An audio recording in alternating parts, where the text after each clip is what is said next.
What is going on, everyone? My name's Andy and welcome to another FPL video. This time it's the Game Week 9 preview. It feels like forever since we last did one of these videos. Obviously we've had the international break. It's not quite over yet, but we're getting there. The end is in sight now.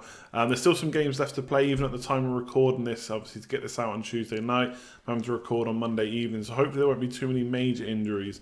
I'll talk about the ones we already know. Key talking points which you guys have kindly provided to me on Twitter, and then taking a look at my team and captaincy choices and things like that. Let's just jump straight into it. So obviously, like I said, we're still in the international break. Not all the matches have quite finished, so there's going to still be some injuries potentially to come, but more importantly are those ones that suddenly crop up when there's an international break. We all know about them. Suddenly all these players, they can play for their club, international break comes, they're injured, but then they're fine again before the week starts, on the next game week for the Premier League starts. So definitely probably more so than ever, I would wait until Thursday and Friday to make any transfers. When you get the full info, hopefully from managers, let you know the status of those injuries. Obviously, some of them may say we're still waiting for news, or we'll have to do a late fitness test and something like that, which is frustrating, of course. But hopefully, you'll get the news that the player you're looking at is fully fit. And obviously, the biggest ones, I suppose, so far are SALAH and Mane. Obviously, SALAH went off injured at the end of his first game. And I actually put the notes down that he was injured and he was the only one from Liverpool, only major one from Liverpool. And then suddenly I see a tweet that Mane's injured as well. He's hurt his thumb apparently, might miss the Huddersfield game. I think, okay, I'll talk about that. And then suddenly I see a tweet from a journalist saying that SALAH is now fit for the Huddersfield game. We'll obviously have to wait for Klopp to confirm all this. But it makes for interesting reading. I know a lot of people are looking whether to buy, sell SALAH.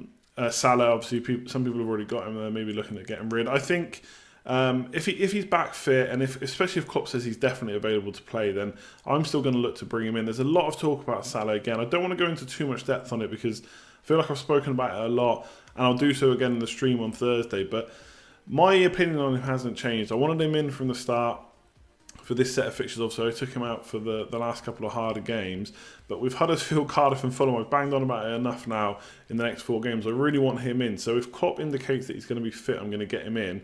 Now, captaincy is a bit tricky, we'll come on to that later.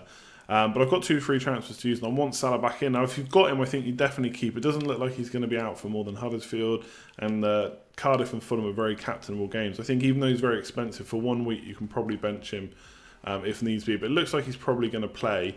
I know a lot of people saying that, well, why would they risk him against Huddersfield? But I just think this early on in the season, unless there's a major injury or you're saving them for things like Europe and stuff when they're, towards the end of the season when they're a bit more tired, I just think he's going to play his full strength team. He needs to win that game, wants to keep up at the top of the table and doesn't want to let it slip. So I think SALAH, if he's fit, will play. Mane's a different story. We'll have to wait and see. Apparently, like I said, he's hurt his thumb. I don't really know much more than that at this point. If SALAH wasn't fit, and Mane was, I was looking at getting him in because I just think their fixtures are so good that they're going to perform really well over the next 4 fixtures. I even looked at getting Firmino in potentially. I think their fixtures are that good. And if you look at some of the other players that have scored well, they're against these kind of lesser teams or teams that have been conceding more goals, like the Fulhams, Brightons, Cardiff and Huddersfield and teams like that. So I think even though he looks maybe off form right now, SALAH and Mane, I think these are fixtures they can get that form back. So they're good to go for me as long as they're fit. De Bruyne is straight back in, so don't think he's played for Belgium yet, but it does look like he might be back for Man City soon. He's back in training now. I think for 9.7 million, I think he is now. That looks like a good price for him. He's a very consistent player. When he's fit, I wouldn't expect to see him rotated that much. Obviously, City have performed really well without him, so it's not like they necessarily need him.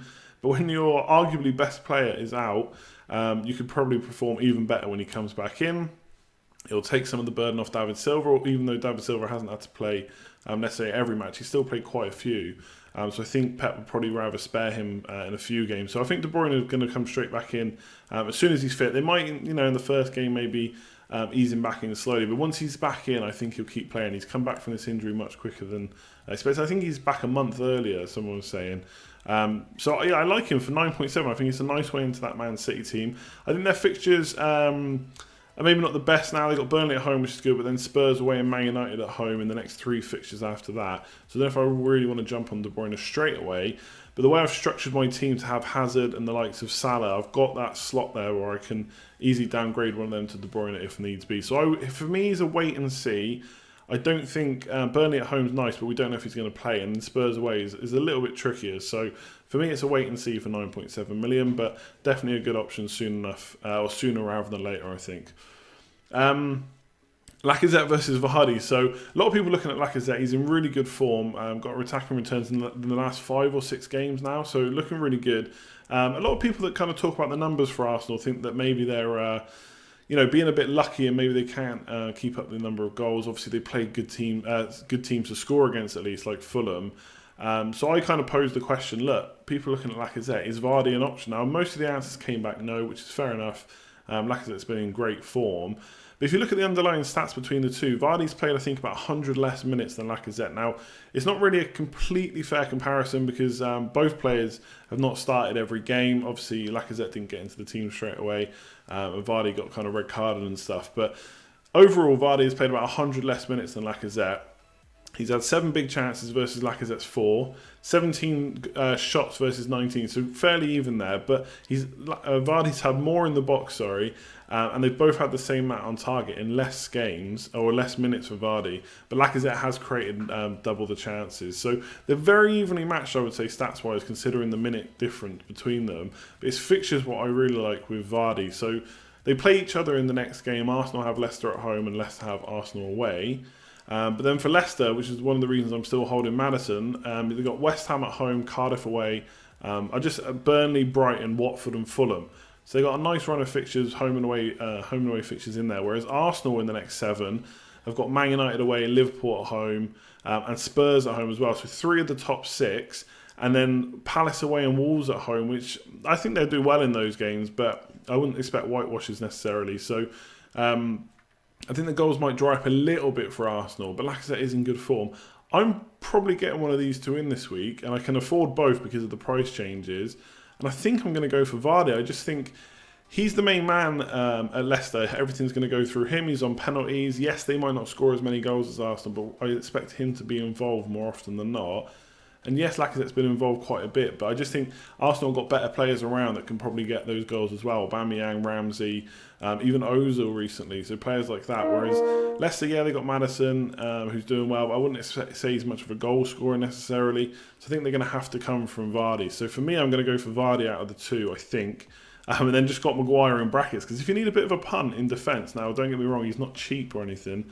But with those fixtures and maybe some headers off free kicks and corners from Maddison, Maguire could do pretty well. I think there's some clean sheets in there for Leicester along that run of fixtures. So if you really want to punt, have a look at Maguire.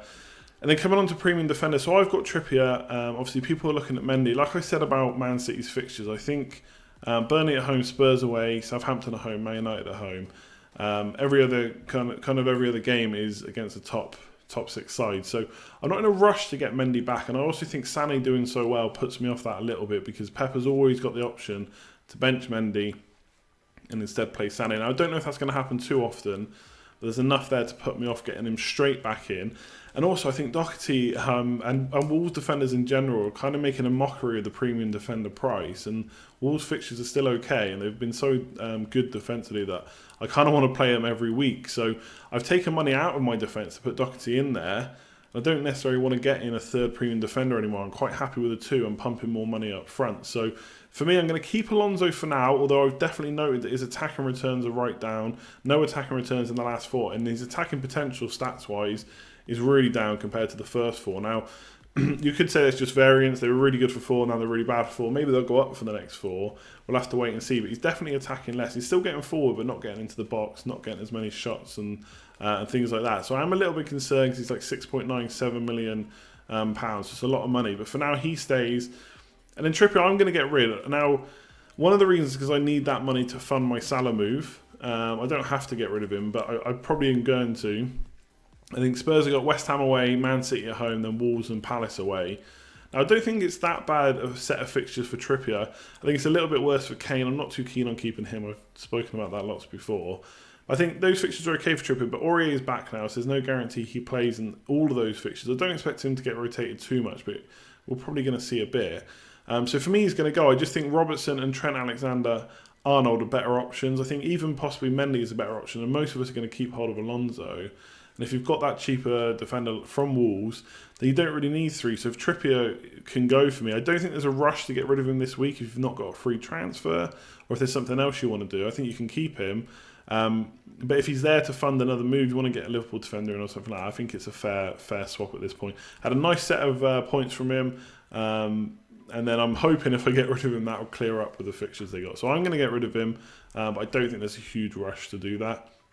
And then looking at captaincy, I think the standout is Man City against Burnley. I'm going to captain Aguero probably this week, though I'm very tempted by Salah because he's becoming a bit of a differential. And I think there's goals in that Huddersfield game. But right now it's on Aguero. Obviously a few concerns over the fact he's not making 60 minutes that much, but hopefully we'll get some news from Pep on how his kind of injury and stuff is going. But obviously any player from Man City, Sterling especially, would be a really good option. I think this week as a captaincy, if you've got him as another differential.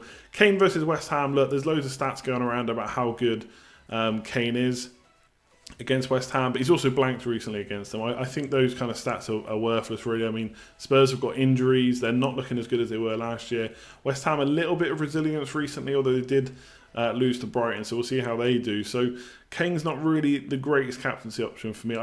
Arguably, Hazard's better against Man United. He's caused Man United a lot of problems in recent times. I don't really want to captain him against another top 6 club like that, but given his form and his performances against Man United in recent times, like recent seasons, I don't think he's the worst option. A lot of people talking about set and forget, and I think they could be onto something there. So Hazard's okay, but I think Man City probably the standout. Mane and Salah possibly, but obviously these injury concerns and maybe not getting a full amount of minutes because they're coming back from injury or whatever it might be is a little bit of a concern. So for me, it'll probably be Aguero. And then just quickly going on to my team, don't want this video to run on too long. I'm probably making 2 or 3 transfers. I'm going to get Salah back, I think, for David Silva. That will be funded by Kane to Vardy. Now, I could do Kane to Mitrovic, who's got nice fixtures, and I think people who are getting rid of him are probably making a mistake there because they've got good fixtures to come. So I can do Kane to Mitrovic and David Silva to Salah for free, which was my original plan. I think I'm going to get Vardy instead, and I'm going to fund that by Trippier to Trent Alexander-Arnold. So for a -4 points, but I think I'm getting in 2 Liverpool players with great fixtures over the next 4, and Vardy I can hold for the next 7 game weeks potentially with their fixtures. And one thing to kind of say about that, actually going for him over Lacazette, after those 7 fixtures they kind of switch, so Arsenal's fixtures are pretty good then, and Leicester start to go downhill a bit. So that's what I'm looking at doing. Let me know what you think about all those moves, what my captaincy is, and my plan to get Salah back in, Vardy or Lacazette. What do you think is best? I'll be really interested to hear your thoughts for Game Week 9. That's it for this video. Thanks very much for watching. As always, I tried to keep it a little bit shorter than recently. I even had a timer up on screen to try and remind me to kind of speed things up and get through it without waffling on too long. So hopefully it didn't feel too fast. I got through all the points and no problems. But yeah, let me know what you think about everything I said. Do you disagree, agree, you've got any questions, let me know in the comments below. Give the video a thumbs up if you haven't already. It'd be much appreciated if you did like it, and subscribe if you're new around here. That let you know when the next video is going live, and my next live stream, which will be on 9:30 PM on Thursday UK time this week, answering all your questions as we go into Game Week 9 finally. And just one more thing, I just want to say thanks for everyone who's kind of tuned in throughout my time doing YouTube videos, and also this season especially. Obviously lots of new people around. Probably don't say thanks enough, and I must admit, recently I've been kind of suffering a bit of like burnout from making FPL videos and doing the streams and stuff so often every week. But kind of seeing you guys like the videos, comment on the videos, tune into every single one. I know loads of you just, you watch every video, every stream, no matter what. So really appreciate that. Kind of keeps me going at times when I just don't fancy making one. But I feel like the international break has given me a bit of a refresh now. Just played video games a lot, to be honest. I spent some time with the family. Didn't really think about FPL too much, but I'm back on it now. Lots to consider, and obviously going into Game Week 9 and kicking on now. There's not an international break for a while, so that's good news. But anyway, I'll shut up now. Thanks very much, everyone, for watching, and I'll catch you next time. Cheers all.